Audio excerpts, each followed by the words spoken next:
Waalaikumsalam warahmatullahi wabarakatuh. Minimal 5 menit 10 menit lah.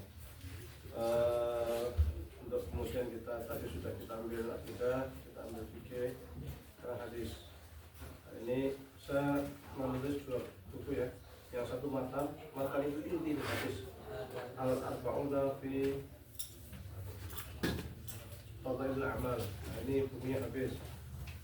Lagi saya cetak lagi. Jadi kalau itu atasnya doang, atasnya saja. Sehingga hafalannya itu mudah. Tinggal ngapal kan, kalau atasnya doang kan. Nah ini terjemahan dari matan. Kecuali ada satu hadis yang saya ganti, tapi mirip, nggak jauh beda. Terus lebihnya dua sama persis. Jadi terjemahan atas terjemah. Nanti kita harapkan untuk dihafalkan. Ya, ini satu hadis kita harapkan untuk dihafalkan.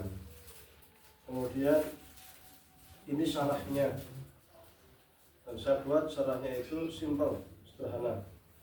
Hadisnya ya saya ngumpulin, syarahnya juga saya buat. Karena waktu itu ada yang di grup, ada yang minta, Ustaz gimana kalau disyarah? Ya saya syarah kan. Setelah tersyarah minta lagi dia, Ustaz gimana kalau syarahnya terjemahin? Wah repot lagi. Jadi cuma satu hadis, syarahnya cuma poin-poin aja. 1, 2, 3, 4, 5 gitu. Hadis kedua maunya hadis ketiga, hadis keempat, cuma satu poin-poin aja.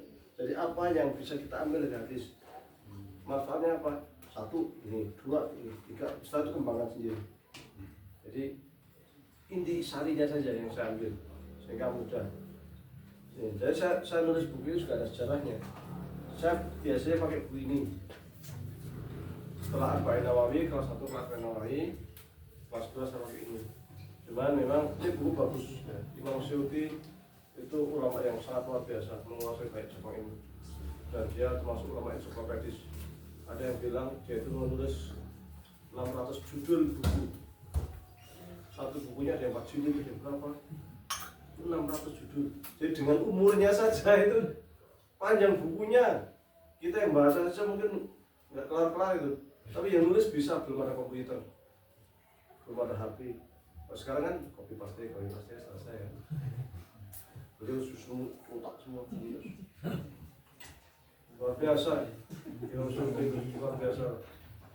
Sehingga karyanya banyak sekali. Dari yang kecil sampai gede. Nah, ini diantaranya yang kecil diantaranya. Yang besar banyak ya. Maksud lain yang sekarang terkenal kan. Kemudian ada yang ngarang sekarang hadis, ulumah hadis, bahasa Arab, macam-macam lah. Luar biasa mungkin. Nah, ketika saya membaca hadis ini, saya memang sudah sering kita dengar bahwa dalam kitab ini memang ada hadis dhaif ya.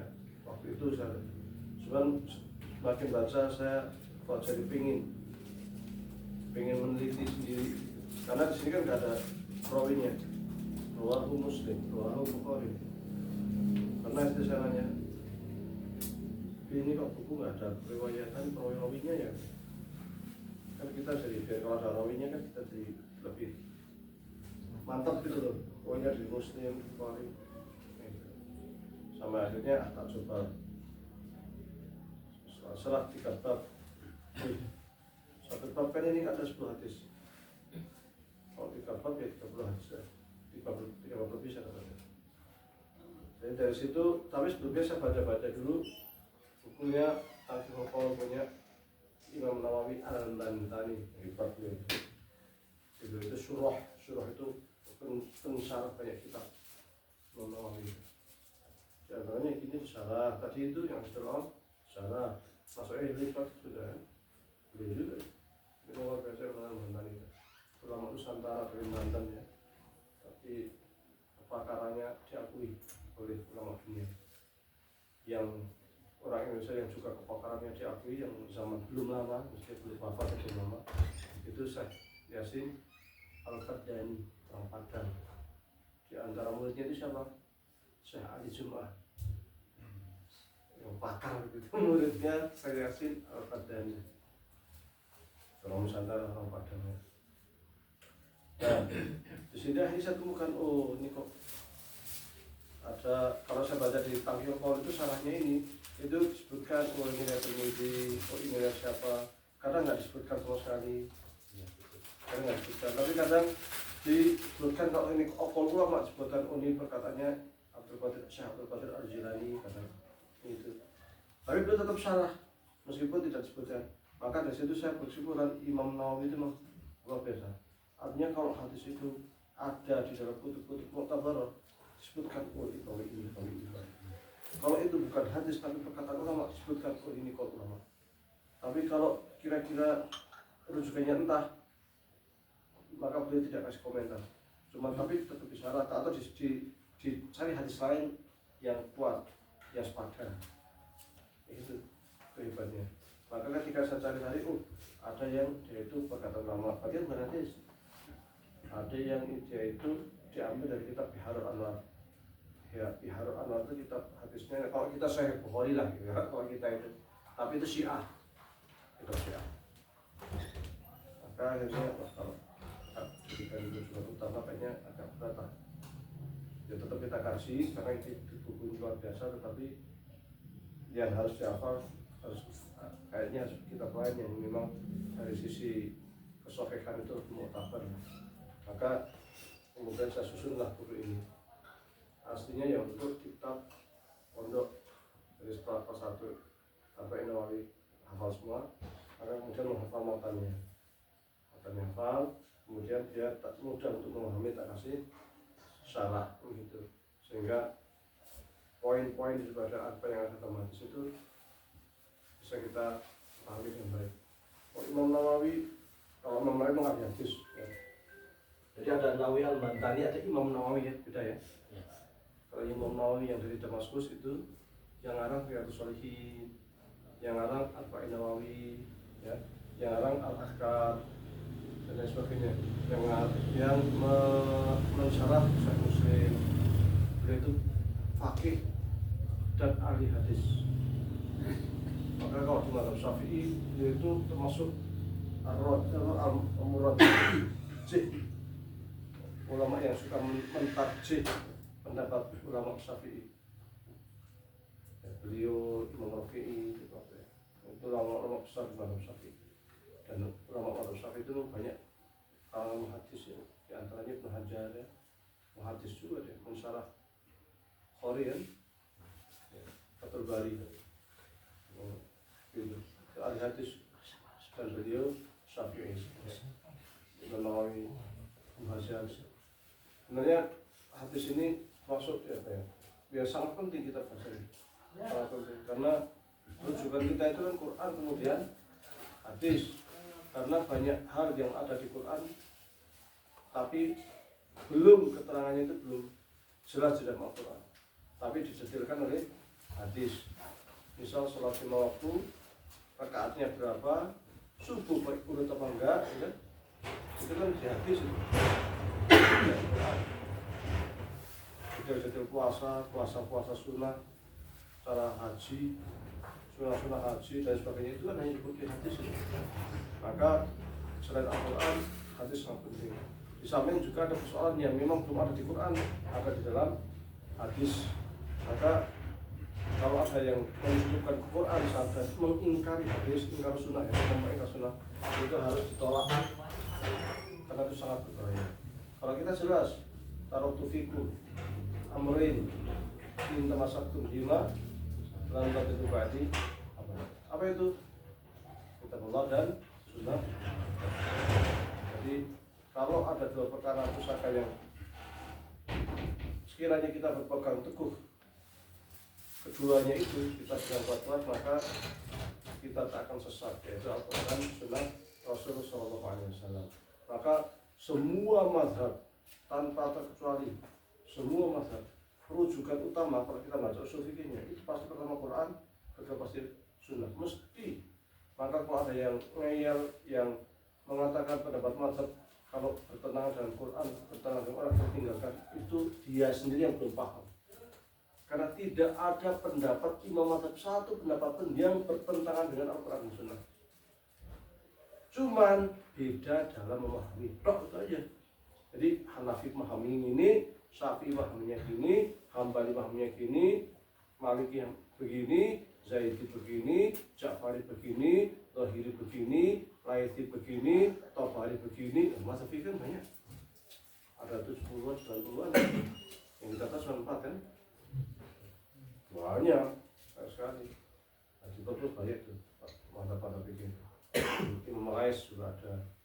Zahiri segini ada. Ja'fari saya juga punya 16 jilid, 18 jilid ada. Bagusnya. Di mazhab Islam tuh fikih banyak sekali dan semuanya itu ada dalilnya, ada Quran dan Sunnah dua, karena pegangan kita itu Quran dan Sunnah. Jadi ada yang mengatakan kalau ada pendapat mazhab yang bertentangan Quran Sunnah kita tinggalkan. Nggak ada pendapat mazhab yang bertentangan Quran Sunnah, nggak ada. Yang ada itu kita belum memahami, itu aja. Makanya ketika kalau kita kan jargonnya rujuk ke Quran dan Sunnah ya, kembali ke Quran Sunnah. Ulama mazhab semuanya itu rujuk ke Quran dan Sunnah. Tidak ada ulama satupun yang muktabar kok tidak arrujuk ila Quran Sunnah. Jadi ketika kita bilang arrujuk ila Quran Sunnah itu bukan jargonnya Wahabi, bukan jargonnya Ibnu Taimiyah. Itu semua ulama Islam begitu. Semua ulama mazhab begitu, arrujuk ila Quran was Sunnah. Maka kalau kita sering mendengarkan Syekh Azhar At-Thayyib, sering mendengarkan Syekh Ali Jum'ah, itu selalu mengatakan kita pegang kita Al-Quran dan Sunnah. Bahkan ketika beliau mensyarah takrib itu dia sebutkan ini hadisnya ini hadisnya ini sebutkan. Jadi jangan dikira kita itu nggak pakai Quran, semua pakai Quran dan Sunnah. Ya kalau kita baca takrib nggak ada Quran Sunnah kan itu ringkasan pendapat mazhab Syafi'i, disimpulkan, disederhanakan.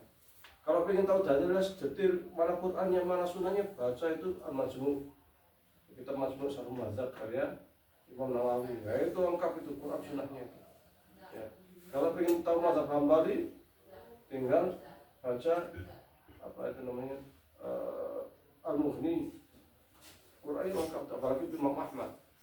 Imam Ahmad itu punya musnad, jadi musnad Ahmad. Imam Syafi'i juga sama punya musnad Syafi'i. Musnad itu kumpulan hadis berserta sanadnya yang diriwayatkan oleh para imam. Jadi semua imam itu rujukannya Quran dan Sunnah, tidak ada satupun para imam yang tidak merujuk Quran Sunnah. Ya. Sehingga ketika kita mengatakan kita itu juga rujuk dalam Quran Sunnah, itu bukan jargon baru, bukan pendapat baru. Karena cuma bedanya kalau ulama-ulama mazhab itu biasanya kalangan mutaakhirin itu mereka mengikuti pendapat imamnya sambil beristihad gitu kan. Tapi mengikuti pendapat imamnya, dan imamnya itu sudah pakai Quran dan Sunnah. Kemudian di jalan terakhir syarah, dihawasi. Syarah itu apa? Syarah itu kayak tadi itu. Jadi di syarah bawahnya. Kalau hawasi itu samping, biasanya kalau ada kitab kuning ada kotak ini ya. Ada samping itu ya.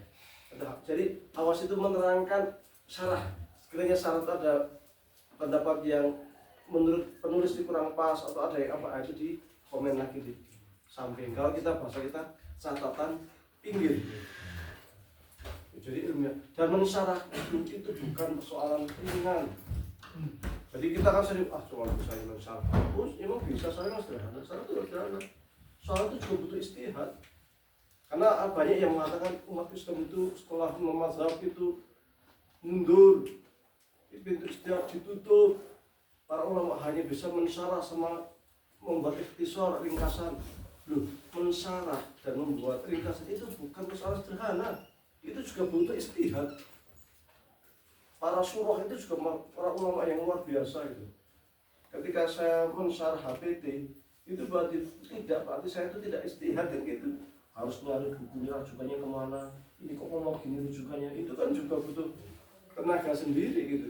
Jadi kalau ada yang mengatakan bahwasanya umat Islam mundur, intelektualitas mundur, kan bisanya hanya mensyarah, bisanya hanya membuat hawasi, bisanya hanya meringkas, sampai kemudian muncul tokoh-tokoh pembaharu yang berusaha untuk mengembalikan umat supaya kita rujuk ke Quran Sunnah lagi, nggak ke imam mazhab. Nah ini tanda tanya. Enggak sederhana. Nek orang percaya buktikan satu hadis, silakan salah dewe kan itu. Baru merasakan bisa hadis salah dewe angel gitu. Apalagi para ulama kita buat fikir salah terus gini itu. Ternyata berat juga kan gitu. Maka sepanjang tahun, sepanjang zaman selalu ada ulama-ulama besar, selalu ada. Karena Rasul sendiri mengatakan kan, bahwasanya setiap 100 tahun akan ada orang yang menstatit bukan Islam, pemikiran keislaman kan begitu. Ya. Manusia itu amradini, orang yang memperbarui pemikiran keislaman mustahil. Dan setiap masa itu pasti ada ulama-ulama besar. Kan ulama warasatul anbiya, pewaris, dewasa akan diwariskan ke bawah, akan diwariskan ke bawah, akan diwariskan terus nyambung sampai sekarang. Jadi tidak pernah ada suatu masa tidak ada ulama, tidak pernah ada. Zaman yang disebut zaman kemunduran umat lah kalau kita nyebutnya gitu. Di situ muncul Ibnu Taimiyah. Siapa yang mengatakan Ibnu Taimiyah itu enggak mencerahkannya? Muncul Imam Nawawi di saat dunia Islam diserang Tatar apa macam-macam. Muncul Imam Suyuti yang juga luar biasa bersama Malik. Ya, muncul Ibnu Khaldun yang juga sangat luar biasa. Cuma kadang kita itu sudah terinstal. Oh, zaman kegelapan, zaman apa gitu. Karena kan kita itu sejarah daripada penanggalan sejarah kita itu seringnya terfokus pada sejarah Barat. Kalau kita belajar Barat kan zaman Romawi, zaman Yunani, zaman Romawi, kemudian zaman kegelapan, kemudian zaman kebangkitan Eropa, kemudian zaman modern, kemudian postmodern, gitu kan. Sehingga di sana ada namanya zaman kegelapan. Nah, kadang ini kan pakai tarikh Masehi, tarikh Eropa. Nah, tarikh Eropa ini cocok untuk Eropa, jangan dibawa ke dunia Islam. Dunia Islam itu mestinya ya yang umum ya, sebelum Islam, pra-Islam ya. Kemudian muncul zaman Nabi, zaman sahabat, zaman tabi'in, ya kan. Kalau kemudian mau dilanjut pakai model kerajaan ya zaman sahabat, Khulafaur Rasyidin, Umawi, Abbasi, kemudian masa-masa peralihan, kemudian Utsmaniyah kan gitu. Dan sepanjang zaman ini memang ada zaman-zaman mundur itu memang ada, tapi tidak pernah terjadi kosong dari ulama itu belum pernah terjadi. Jadi nggak ada zaman kemunduran zaman kegelapan, nggak pernah terjadi di Islam. Jangan kemudian zaman kegelapan barat kemudian itu zaman pertengahan umat dunia Islam juga lagi mundur lagi, nggak juga itu. Kita memang zaman penjajah iya, kita ini ya, tapi tidak pernah kosong dari yang namanya ulama besar, selalu ada. Itu hebatnya umat Islam itu seperti itu. Cuman memang istiadat baru itu memang agak redup. Kemudian imam mazhab memang sudah tidak ada. Kenapa kok ada? Karena buat jadi imam mazhab tidak gampang. Harus menguasai sekian ini, harus menguasai buat metodologi sendiri. Kalau ini riset sudah nggak gampang. Maka kemudian sudah tidak ada. Istilahnya para ulama itu dah apa yang diletakkan itu oleh ulama para imam mazhab sudah kita ikuti aja lah. Begitu. Daripada buat baru lebih berat. Nah, kalau kita buat riset doktoral, biasanya kita ngikut metodologi yang sudah ada ya. Pakai analisis apa, pakai ini apa. Kalau saya tak buat sendiri aja metodologinya, butuh waktu lagi, belum nulisnya. Maka biasanya kita pakai yang sudah ada, gitu. Karena itu yang sudah siap, tinggal pakai gitu.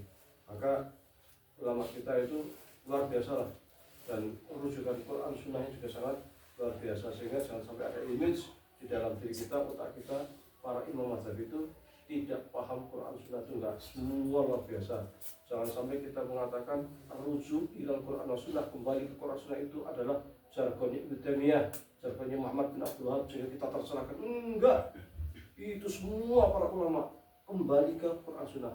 Kalau dia mengatakan kita itu rujuk ilal Quran Sunnah, sejak dulu, sejak Imam Syafi'i, nanti kalau kita bahas ini berpikir, sejak dulu sejak Imam Hanafi, Malik, Syafi'i, Hambali, seterusnya sampai sekarang semua rujuk ilal Quran wa Sunnah. Jadi apa yang dijadikan jargon Muhammad itu bukan hal baru, cuma mengakidkan, memastikan bahwa dia itu merujuk pada Al-Quran wa Sunnah Rasulullah SAW. Baik, kita cukupkan ya. Mudah-mudahan bermanfaat. Pada